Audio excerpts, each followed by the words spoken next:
This is kind of a serious episode because if you are indeed a van dweller right now, then you know that it's a crisis right now for van dwellers and RVers and pretty much anyone that was somewhat self-sufficient.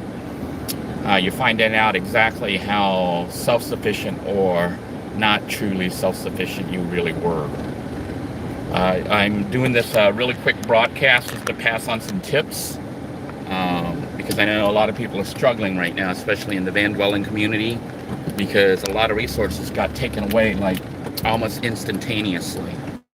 And I can tell you right now, it's going to get even worse, and you're going to lose even more resources. So this is the time to really get a move on it and get yourself situated so that when they remove even more resources, you're going to be safe. The first thing I want to do is probably tell you the biggest thing you can do, believe it or not, to try to save yourself if you're struggling right now, is if you can get out of living in a van or at least get on grid. The reason I suggest that is unless your van is already configured and you already know that you're fully capable of being totally off grid without needing any resources from society, you are going to find yourself with less and less resources available. So my advice right now, if you have family or friend nearby that you can get to and stay with them, whether it be in your van, in their driveway, in the backyard or whatever, or inside the house or whatever, try to do that. Because government is cracking down and removing freedoms as well as confining people. Part of it, I think, is to contain the virus, but part of it may be something even more sinister. I will say this, what you need to do is situate yourself where if they shut down all resources, you're not going to be like without anything. They've already cut down the hours for shopping, so getting things has become a bit harder. Resources like even taking showers at Planet Fitness or other health clubs is now impossible. They've shut them all down. Going to the beach is impossible. They've shut that down. Basically, where you would normally go, like a state park, a city park, or some other place where you could get water, use a bathroom, resituate yourself, is no longer available. That is not an option. So my biggest advice right now, if you have family or friends available, try to get in touch with them, try to move in with them, at least temporarily, if not permanently. Try to basically have a place where you'll be able to at least get electricity and water while it's available, unless the government totally falls apart. You're better off on grid right now than off grid, unless, like I said, you are already self-contained and don't need any resources. What that means is you don't need water, you don't need electricity, you don't need food, you don't need anything. You can generate all that yourself. And if you can't do that, you need to try to get back on grid. Okay? And some of you are like, well, I don't have any family or friends or anyone I can move into. Take out ads on Craigslist, on Facebook or whatever, saying that you're looking for rent a parking spot for your RV or your van in somebody's backyard or driveway. And if you can afford to pay them rent, whether it's $100, $200 or whatever, it's probably worth it. Okay, so you can try to get on there and see if you can use their electricity and water. I do recommend trying to get back on the grid at this point, because all the things that used to be available, they are no longer available. And how long that's going to be, we don't know. Okay, as a matter of fact, it could get even worse. And we're going to talk about that a little bit, maybe in a future episode. But this one's just to get the word out there, to people who are feeling the crunch. It's just the beginning. It's going to get worse as they shut things down even more. They might even, I don't think they're going to do it, but they could end up not even allowing you to travel. Like, you may be stuck wherever you are. Okay, that's why I say try to get back on grid if you can. Now, if you're like me, you don't really have that option. You're going to have to make it in the van, and I'm going to give you some tips and stuff, some pointers. The first thing I can do is tell you, you may want to watch my playlist, which is, most of it is still up. I haven't totally disbanded the playlist from the beginning where you saw me with $3 in my pocket with nothing, okay? You'll see how I was able to shower, although some of it's going to have to be modified. You'll see how I was able to shower, how I was able to cook food, how I was able to do all that with virtually no funds. And that's what you're going to be dealing with. You're still going to need society. You're going to need to get food from the supermarkets and whatnot, and even supplies. But if you watch those earlier videos, you'll see how you can hook up a simple power system using an inverter off your battery, how you can charge your phones and things like that. Critical things that you might need for survival. You know, all the way down to like using the primitive rice cooker under the hood, you know, with the inverter under the hood. So if you watch all of that, it'll kind of get you up to speed. I am going to do some more updated videos just to show the adaptations that have had to be made because of the situation. Right now, it's daytime, which means the stores are still open. This is the time to try to get all your supplies and stuff ready. And when I say supplies, I don't mean just food. I mean things that you might need in the event that food no longer becomes available in the store. Now, do I really think that's going to happen? No. I don't think society is at the point of falling apart yet. As a matter of fact, if you ask my honest opinion, I think this whole thing is a trial run, you know, just to see what would happen. And I can already see all sorts of issues that need to be resolved within society itself, and as well as trying to be totally independent and off-grid. Now, I myself knew I wasn't independent and off-grid because, you know, that was never my intention. You know, for me, it's always been a survival with whatever resources are available. So right now, you do have some limited resources, and I'm going to tell you what you want to kind of keep your eye on and stock up on while you can. You still have access to water. Even though like a lot of parks and stuff are no longer available, gas stations, because they're still open, do provide water. So if you carry like jugs, you know, you can buy like the 1 gallon from Walmart or wherever. Use up that water, but save those jugs because you're going to need that water. You can go by a gas station and get a jug of water for 2 or 3. I would carry at least 4 or 5, okay? Because you don't know when you're going to be able to get your next batch of water. And that water is kind of critical because obviously you need water to live. You know, we're humans. You have to have water. I think at least 1 gallon a day. The other thing is some of you have started to stink. You'll notice I look pretty clean cut for living in a van. I'm going to tell you how I manage it, okay, and how you can too. I have to manage it because I still have to maintain, you know, all semblance of normalcy where I work. I have to look, you know, even though they kind of are aware. They're not asking because I think they know that would be opening a can of worms. So as long as they're not asking, I am not telling. But my boss kind of knows, you know, the owner, even though he didn't ask anymore, but he's got his own crisis, you know, with the situation. Everybody's got their own crisis right now. So what it means is you got to kind of be somewhat independent in how you do things. Now, collect the water if you can from gas stations. Either they have a spigot right by where the pump is. Not all of the pumps have them, but at least one of them will. And if they don't, they may have one outside the gas station. And if they don't have that, they usually have a sink that has a long, you know, nozzle, a long, I don't know what you call it, faucet thing, and they will let you put water in it. Just ask. Don't just go in there and do it, but ask the clerk and say, hey, do you mind if I fill this up? And I wouldn't fill up all 5, you know, maybe 2, just do a couple at a time. You know, the other thing you want to do, remember ice. Ice is kind of important right now. You can get free ice by getting a large cup, you know, ask. Don't just assume. Ask if you can get a cup of ice. If they charge you, it's probably going to be 25 or 50 cents. That ice is your only means right now, unless you have solar and everything working, of trying to keep food cold, okay? Trying to keep things chilled. Try to get a little console cooler if you can, if you have nothing else. If you have some coolers from Walmart, you can use those, okay? So that's how you get free ice. You could get 1 or 2 cups, okay? And get it whenever you get gasoline. Try to keep your vehicle full of gasoline as much as possible. Keep filling it up every day, and when you do that, get your ice, okay? Because you might need to bolt, depending on what happens. Or you may be stuck, and that's all you have. Whatever gas you have is what you have if they decide to shut everything down. because that's going to be your means of hiding out, bugging out. And I'll be doing a bug out episode here coming up because I've already scouted locations. I know some of you are wondering why I've been so silent the last couple days, not really showing the disaster going on with the nation and the world.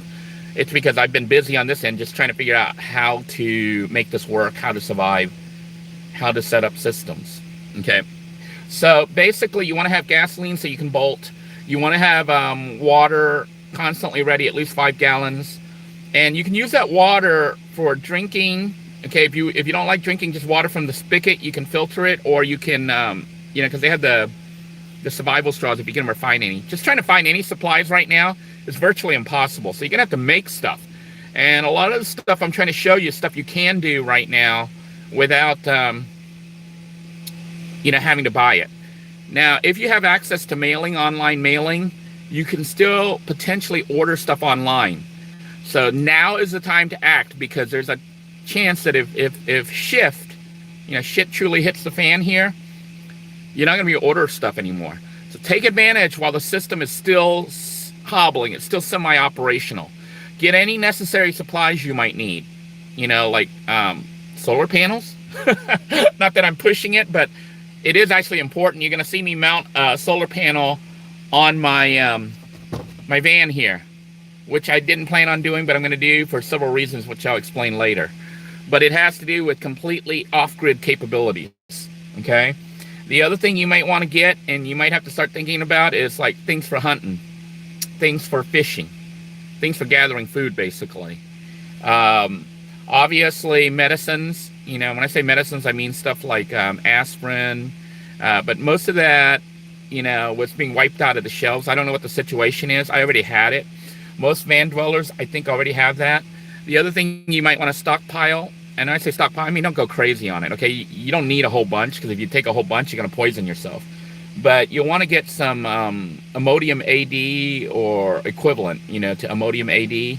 I like the gel caps, and I don't buy the Imodium because it's too expensive.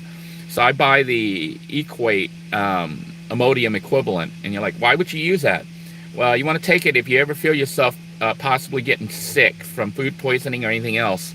It has, I think, chlorine in it, chloride, and it'll go into your tummy and destroy whatever germs are in there.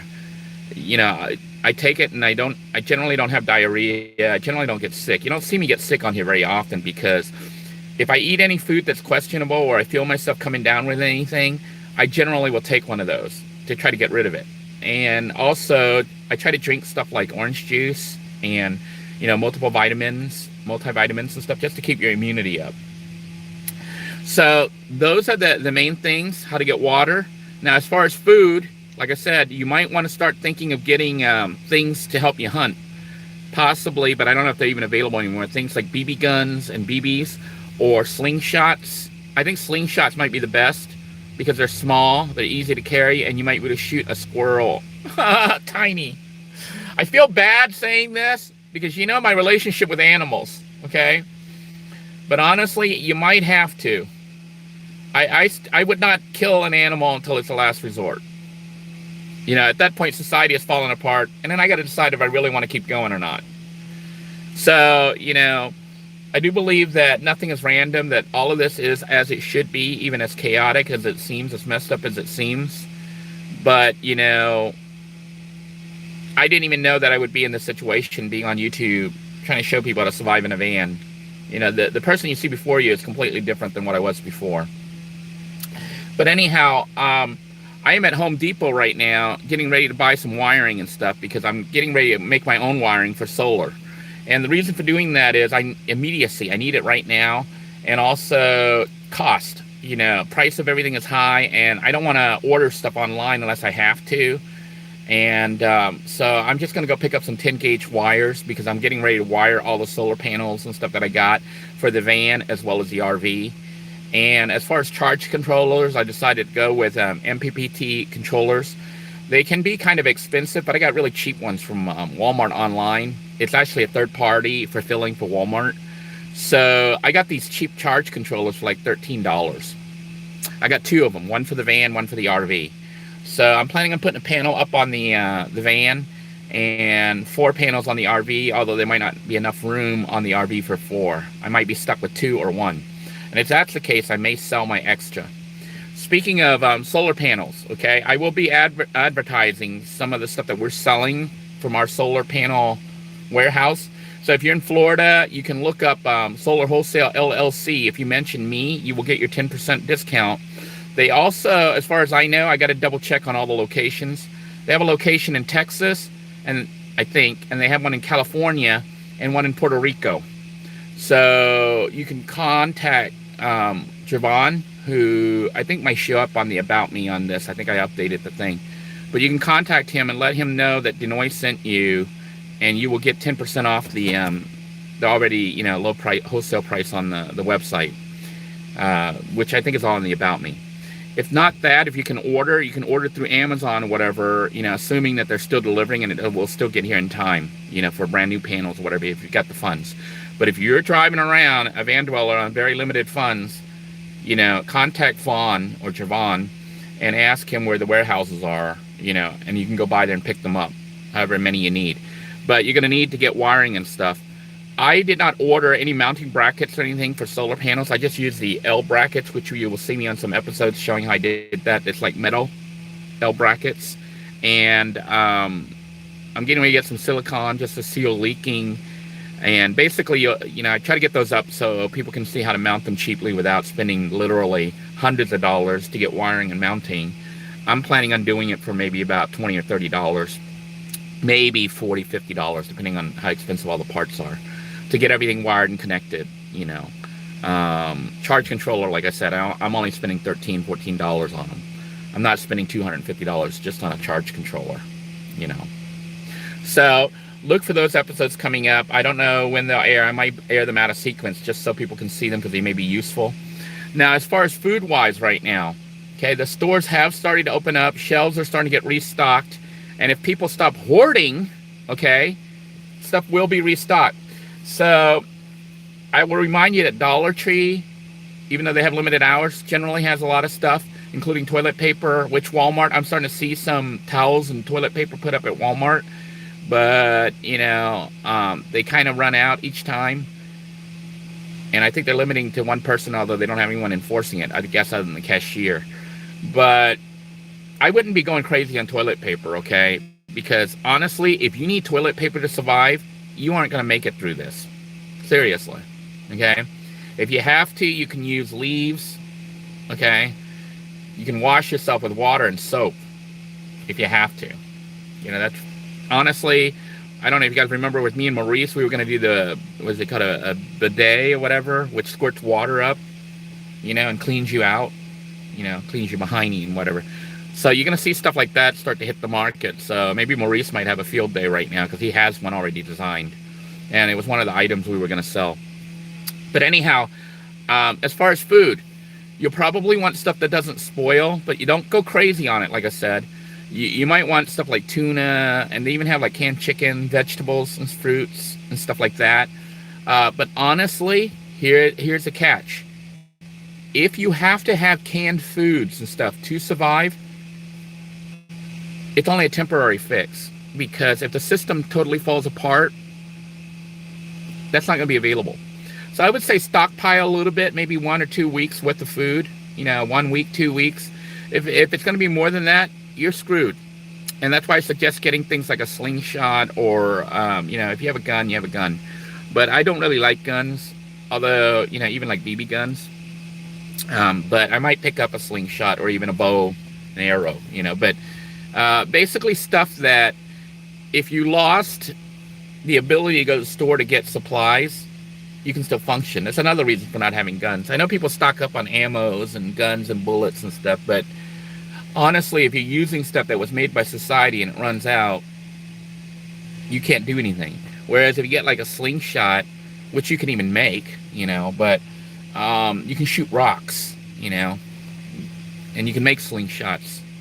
So basically, we're going back to survival. Now, I'm not really planning on going that entire route, okay? Because I'm not a survivalist. I'm not one of those, what do they call those, preppers?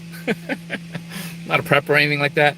I'm just trying to show you how to make it through this crisis, because I think it'll pass eventually. I just don't know when. So as long as society hasn't fallen apart completely, you can continue to buy food. You probably don't need to stockpile more than a week's worth.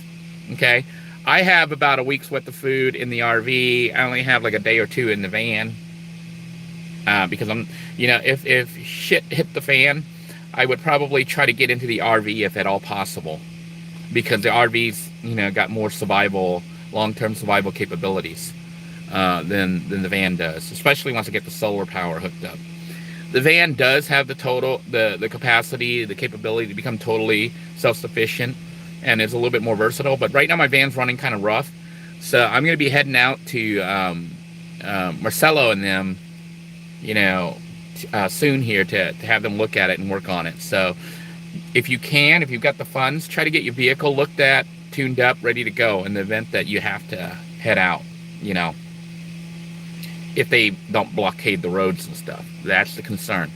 My suggestion would be right now, while roads, as far as I know, is still open, figure out where you want to go and start heading there. If your car will make it, if your vehicle will make it. If it won't, try to stay where you are. But like I said, try to get to the point where you can stay with somebody, because they will have running water, they will have electricity, unless the system totally fails, which I don't think it will. Like I said, I really don't think that society shit is truly hitting the fan yet.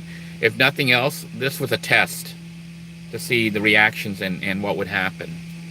So that's pretty much it for now. I am going to go ahead and get the stuff I need for solar panels, which basically I'm using the used solar panels that I have. I am going to buy a 2 more sets of wires, 10 gauge wire, a red one and a black one that I'm going to self-wire. I'm not going to bother getting the connectors and stuff that they have. I'm just wiring like normal wiring. I know some people say it's a fire hazard. The whole life is a fire hazard, okay? Everybody thought they were fine until this whole corona virus thingy. But if you look at the actual figures, I think more people are getting flus and dying from the flu and colds.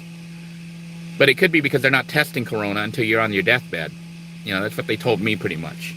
So I would treat it, even though they're saying it's not really the flu, but I would treat it like you would the flu, as far as trying to not get close to people and stuff like that. Just keep yourself safe. The distancing, those guidelines that they're putting out are actually important guidelines, not just for this situation, but for future and for the cold and the flu. I was looking at the statistics of the number of dead people from corona worldwide right now versus flu, and flu still outnumbers coronavirus by a huge amount. So I'm not sure why the panic and everything is occurring right now, even though they're like, well, this is highly contagious. Well, the flu is highly contagious, and more people are dying from that than this. So I'm not sure what's happening here. You can get the flu or the cold from being by somebody who has it, or if they cough on you or sneeze. You understand? And the symptoms are the same as what the coronavirus is: difficulty breathing, coughing, fevers, headaches, body aches. It's the same symptoms, but because they're calling it new and they're calling it coronavirus, it's caused this pandemic reaction. But the flu's always been like that. So if that calms you down, knowing that we've already been dealing with stuff like this, it's called the cold and the flu. Okay, this is the same stuff. I'm not saying that coronavirus is like the flu, but we've had something that behaves like that is just as contagious, apparently. And yet, it's normal. But when we name it coronavirus and say it's new, it causes this mass hysteria. So, prep yourself, get water while you can. The other thing I'm going to suggest you do, if you are holding down, okay, if you can't get a place to park at somebody's house or something, and you're having to live in your van, look for multiple places to park at night. Businesses are no longer 24 hours, which means it's a little bit harder to stealth. But look for multiple places to park. And if you can, try to find wilderness, away from the city, away from crowds, some place that's kind of hidden. That's going to be a little sanctuary, kind of like I found when I had the hut out in the wilderness, out at the compound and stuff. You want to have a place where you can kind of just get away from all the craziness. If you are in the city, like where I am right now, you see all the signs of the craziness, people packing the the supermarkets and shelves empty and all sorts of other crazy stuff. So basically, somebody was saying that I'm already screwed in Florida. Not really. I mean, it's, for me, it's the same as normal almost for me. I mean, it's like I've been living in the van. Somebody thinks I'm actually screwed right now. I'm like, no, it's actually the same for me. Almost. It's the same for me other than other people freaking out. I'm used to being in the van. I'm used to surviving without much. I don't need much. I don't even need the butane or the propane. I know how to cook with wood. I have my little portable stove. Those are the episodes that I suggest you guys watch because they show you how you can do stuff without really needing anything. Okay? If you need to get propane, if you need to get butane, you're screwed because that might not be possible to get. If you need to eat canned foods, you're screwed because that may soon not be available. What I'm saying is if you're stockpiling the stuff, stockpile for a week or two, if you're in a van, a vehicle, because anything beyond that, one, you don't have room. Two, if you're having to stockpile for longer than that, it's game over. Okay? It's over. The time to prep to be, living off grid and stuff is over.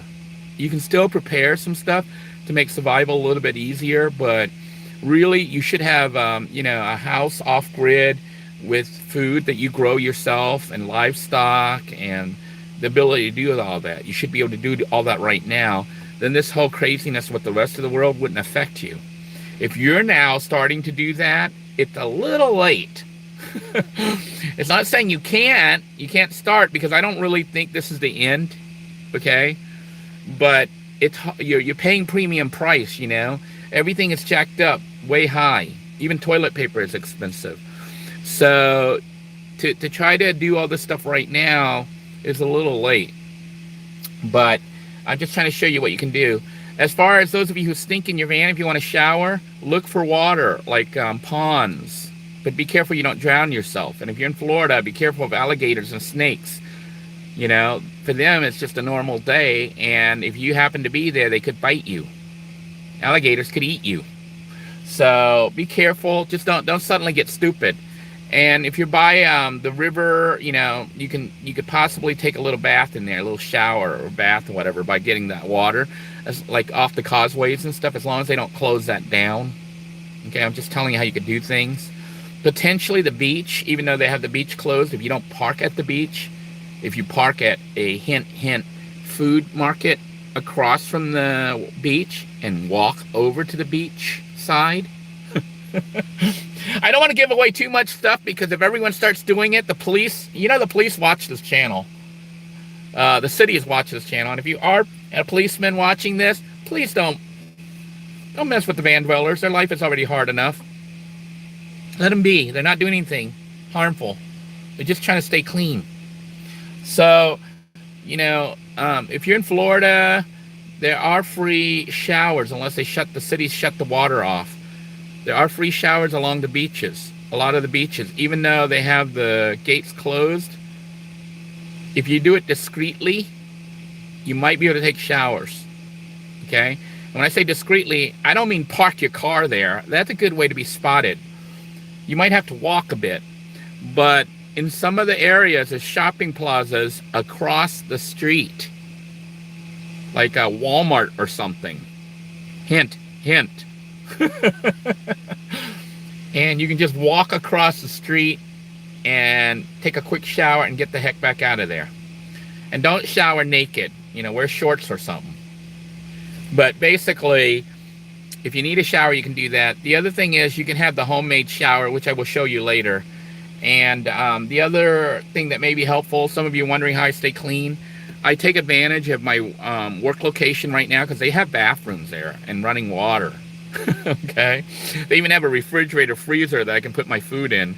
Even though buying it, to store it, to take it in there by the next morning is a little bit difficult. But I'm going to get some ice, chill the food. See here, I have two frozen bottles of water. See, that's my ice. And I'm planning on letting it chill in my little cooler here. Then I'm going to buy, because Walmart closes at a certain time, I got to get there before they close and buy some food and put it in my little cooler so it'll be refrigerated. And then tomorrow morning I will take it to work and put it in the freezer. at work. So start thinking like that. Resources that are available, what you can use without causing too much problem. Like I'm not stockpiling in the work refrigerator. That would be stupid. I am putting food there for the week for me to eat at work. So I'm buying a supply of food. I'm also putting water in there to freeze to make ice. So I don't even have to go into the gas station to ask for a cup of ice unless I want to. I'm just telling you, for those of you who don't have access to that, if you're working somewhere and you have access to that, fill up jugs of water from work, you know, from a hose or something or a sink. Have that. And if you can freeze a gallon of water, it'll last you. When you freeze water, make sure you don't have it completely full. Leave some air there because the water expands. Otherwise, it'll bust your bottle. But anyhow, if you freeze a gallon of water, I think it takes 3 or 4 days to thaw out, typically, you know, if you have it in a cooler. So that's almost a whole week that you can have cold stuff. And the cost is like nothing, you know, just $1 for the water, or free if you're getting free water. But those are the kind of things you want to think about. I'm going to do some episodes here coming up where I show you, you know, how I kind of hide out in some of my plan in the event that work shuts down, which can happen. Because if work shuts down, I lose this huge resource right now that I have, which means totally primitive survival, which is why you see me gearing up with solar panels and charge controllers and all that. And also finding a hiding spot, a bug out spot, you know. So start looking where you are, wherever you're located, for woods, for isolated spots where nobody else goes. And that may be where you might need to set up a camp. In the event that things totally shut down and they don't allow travel, you might have to go there and live there for a week or two. And bring stuff that you can hunt with if you need to. Now, the other thing is water. You know, that's always a big issue, trying to get water. I'll tell you some of my thoughts on that later, because I got to test it all out and see if the systems actually work for generating water, your own water. So I've got to work all that out right now. And some of it, you know, a lot of it's going to require power. So that's why solar and stuff for me is very critical, and it may be the reason somehow I ended up working as a solar rep, because I have access to all that now. But anyhow, I'm going to wish you guys well.